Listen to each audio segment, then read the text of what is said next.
Сите знаеме што е жет, но постои една жет што е многу подлабока од онаа за вода. Токму за тоа ќе зборуваме денес. Ќе патуваме низ една древна приказна за пустина и сомнеш, но и за едно ветување за жива вода. Ајде да видиме што се крие за тие зборови. И токму овој цитат нека не води. Ова е нашиот предизвик. Да не ги читаме овие приказни само како историја, туку да го побараме зборот што ослободува. Значи, целта не е само да прераскажеме, туку заедно да ја откриеме подлабоката порака. Добро, да се вратиме на почетокот. Нашата приказна почнува на едно од најсуровите места на светот – пустината Синај. Овде, во еден момент на тотален очај, се раѓа една криза што ќе остави траги со векови. Сцената е навистина драматична. Замислете си ја таа слика. Бескраен песок, жешко сонца и цел еден народ. Мажи, жени, деца, нивниот добиток, сите заглавени без ниту една капка вода. Овде веќе не се работи за денови, туку за часови. И нормално, паниката почнува да се шири како пожар. И токму тука, стравот се претвора во нешто друго, во обвинение. Паниката ги тера луѓето да се свртат против својот водач, Мојсей.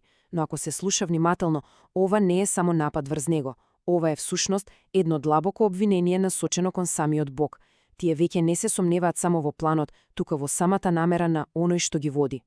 И еве го прашањето што е во срцето на целиот конфликт.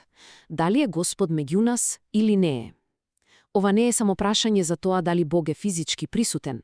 Ова е тест, фундаментален тест за Божјата волја што го труе целиот нивен однос. Прашањето е, во суштина, дали Бог е на наша страна или е против нас? За овој момент на криза, никогаш да не се заборави. Местото добива две символични имиња. Првото е Маса, што на хебрејски значи искушение, затоа што го ставиле Бога на тест. А второто е Мерива или Кавга, затоа што се расправале, затоа што обвинувале.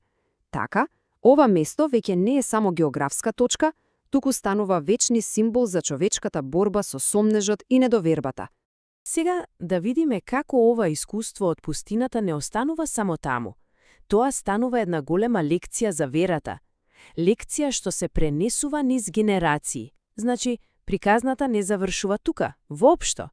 Незините последици допрва ќе го обликуваат односот помеѓу човекот и Бога. Интересно е како векови подоцна во Псалм 94, овој настан се користи за да се илустрира еден клучен избор со кој се соочува секој човек. Од една страна, ја имаме можноста да го затвориме срцето, да го стврднеме од страф и сомнеш, исто како што се случило во пустината кај Мерива, а од друга страна, го имаме повикот да се слуша, да се има доверба. Дилемата од пустината станува секојдневен избор. А сега нешто навистина фасцинантно што се крие во самиот јазик. Размислете за зборот амин. Збор што го користиме постојано за да потврдиме нешто. Па тој доаѓа од хебријски корен што значи цврсто, стабилно, сигурно. Значи, кога некој ќе каже амин, тоа е како да вели, се потпирам на ова, цврсто е како карпа. Иронијата се разбира е во тоа што народот во пустината не успел да го направи токму тоа, да се потпре на Бога како на своја карпа на спасението. И сега, приказната прави еден огромен драматичен пресврт. Од прашањето што луѓето го поставиле во пустината, се селиме стотици години подоцно кон одговорот што е понуден во Новиот Завет. Овде, целата динамика на доверба и доказ се менува од корен. Погледнете го овој пресврт. Во пустината, кај Маса, луѓето се тие што го тестираат Бога. Тие бараат доказ, поставуваат услови, но во посланието до римјаните улогите се целосно сменети. Сега не се луѓето тие што го тестираат Бога, туку Бог е тој што нуди доказ. И тоа не каков било доказ, туку доказ за својата љубов. И го прави тоа без никој да го побара тоа од него. Бог ја докажува својата љубов кон нас со тоа што Христос умре за нас, додека се уште бевме грешници. Ова е реченицата што се смета за конечен одговор на она прашање од пустината. Клучниот дел е зборот додека. Доказот за љубовта не е даден како награда за добрите, за праведните. Не, тој е понуден токму тогаш кога човекот е најмалку достоен, кога е изгубен. Тоа е безусловна љубов. И со тоа стигнуваме до големото финале, до последниот чин на нашата приказна. Овде, почетниот проблем со физичката жет конечно наоѓа едно многу длабоко и духовно разрешување.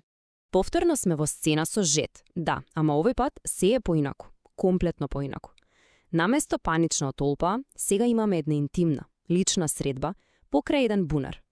Наместо обвиненија и кавги, имаме тивок разговор.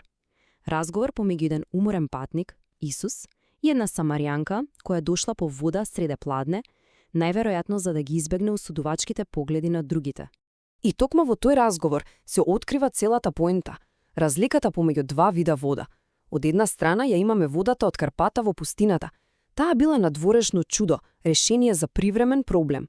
Од друга страна ја имаме живата вода што ја нуди Исус. Таа не е нешто што доаѓа однадвор. Таа станува внатрешен извор што трајно ја гаси онаа длабока духовна жет. Па ова идеја за внатрешен извор, таа менува се. Апсолутно се. Посебно ја менува идејата за поклонение. Тоа веќе не е нешто врзано за одредена планина или за некој свет храм.